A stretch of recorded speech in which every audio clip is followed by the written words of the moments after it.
Johan Sfar, bonjour. Aujourd'hui, dans une semaine va sortir le film Le chat du rabbin. Est-ce que vous pouvez nous le présenter en quelques mots?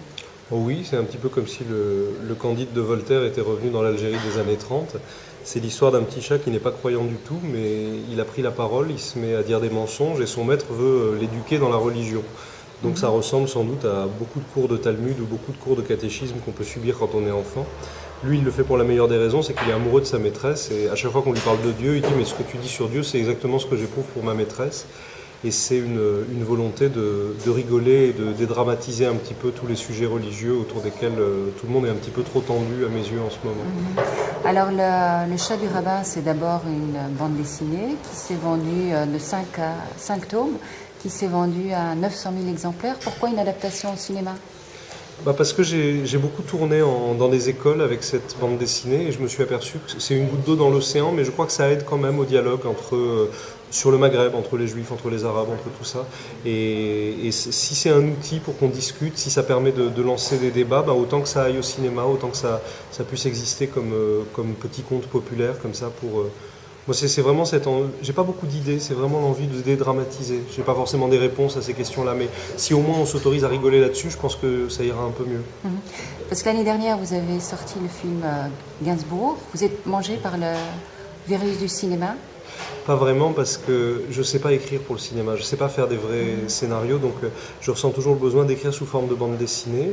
Et c'est vrai qu'en ce moment je suis très tiraillé parce que par exemple mon prochain film j'ai commencé à l'écrire en BD, après alors je vais commencer à faire un album et puis je sais pas. Donc là j'ai une vraie angoisse de savoir comment, je veux pas perdre la bande dessinée et ce qu'on me propose au cinéma est tellement amusant que je veux pas non plus me détourner de ça, donc j'ai pas encore décidé comment on va faire. Quelle était la difficulté de l'adaptation d'une BD au cinéma? Ce qui était difficile, c'est que j'ai pas compris pourquoi cette bande dessinée a marché. Je connais pas bien la recette du chat du rabbin. Et tant que j'avais pas de comédien, j'étais très anxieux.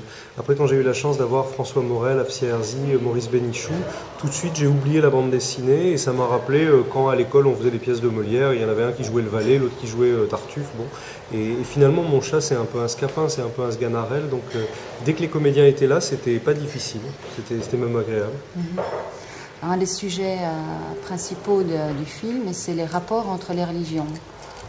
C'est un sujet qui vous préoccupe? Oui, ça me préoccupe beaucoup. Ce qui me préoccupe, c'est que tout d'un coup, ces trucs-là deviennent sérieux et graves, alors que moi j'ai toujours vécu dans des ambiances religieuses, qu'elles soient juives, musulmanes ou chrétiennes, mais ça relevait presque de la distraction. C'était des bons souvenirs de famille, c'était des fêtes.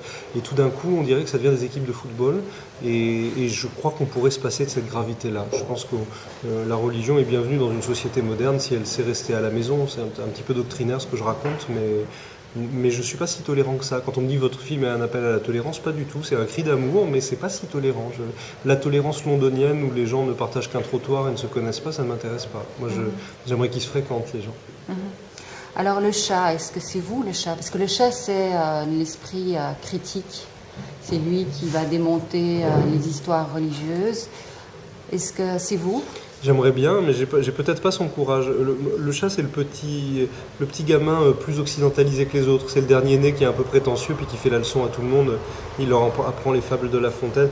Non, moi je suis un peu plus bonhomme, mais disons que c'est mon idéal, ce chat. Quand je le regarde, dans son égoïsme, il y a quelque chose qui me paraît être une bonne réponse. Pas s'occuper que de soi de la manière dont il le fait, ça me paraît assez salubre. Ok, merci. Juste encore une petite question. Il y a Tintin. Il y a un reporter très sûr de lui qui est au Congo, alors ne me faites pas dire ce que je n'ai pas dit. Il peut ressembler un peu à... Mais j'envoie mes personnages dans le Congo dans les années 30. Si je ne mets pas un bonhomme qui ressemble à Tintin, je suis en situation de faute professionnelle. Merci beaucoup. Merci.